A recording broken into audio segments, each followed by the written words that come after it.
So today I've been practicing Schindler's List again, and I have gone from tempo 1 today, and I've actually been doing a repeat of the techniques I've kind of been sharing before, which is splitting up the sections, so going from tempo 1, going about 3 bars through this part and playing that repetitively, then following on to the last 3 lines of the whole piece and repeating that over and over again, because again, as I've said before, these are the most challenging parts for me, and then getting it all together. And this time I've actually repeated this section several times as well.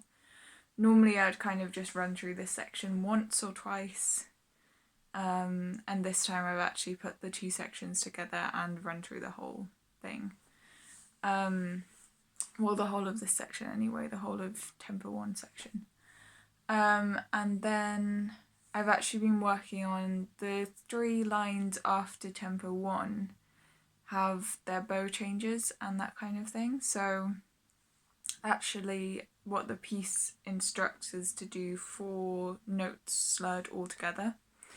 What I have actually done is decided that I want to split up some of these slurs, so putting 2 notes in a slur instead of 4 in some places, which for me just gives me more allowance with my bow distribution. So instead of having to slow my bow down for 4 notes, I've actually wanted to have the full bow for 2 notes, so it really just sings out these notes. So for the first bar it would have 2 lots of 4 notes slurred, and I've put them both in 2 groups of 2 instead of 4. So I can just really accentuate these notes, get a fuller sound for me, and not be kind of worrying about, oh, is this bow distribution going to last me this long? It should, because the technique is there, but I just want to put the focus on the notes and the emotion and not really keeping my bow limited in what it can do, because I know these bits can be so sung out and so beautiful, and if I want that to happen for me, I think it's better to have just 2 notes in a slur. This doesn't make it less complicated. This does take focus away from some of the technique, but I'm still keeping the 4 notes slurred in lots of places of this section. So the first bar, I'm having the 2 notes slurred, and there's 4 lots of that. And then in the next bar I keep the 4 notes slurred, and in the next few bars I'm just figuring out which I want to separate and which I want to keep as the 4 full slurring. So it's been a bit of a, do I split these up? Is the bowing going to change in several places? Because as you can imagine, if I'm doing different bowing, then the up bows and down bows in different sections are going to have to be altered, or I'm going to have to make sure the slurring is right so that I can get the right up bow and down bow later on in this section.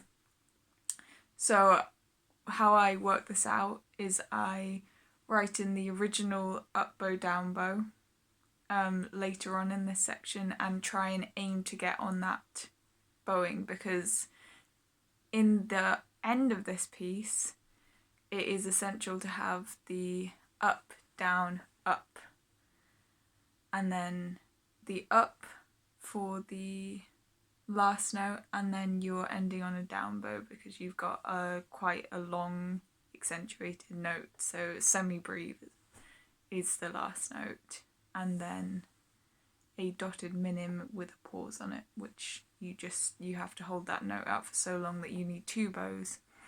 And it's kind of general knowledge and just a general thing that most pieces end on a down bow, so that's what we want to aim for. And getting this shift up to a very high note in the last passage of this piece is, you have to have the right bowing. So when I'm looking at changing up slurs, I have to think forwards as well.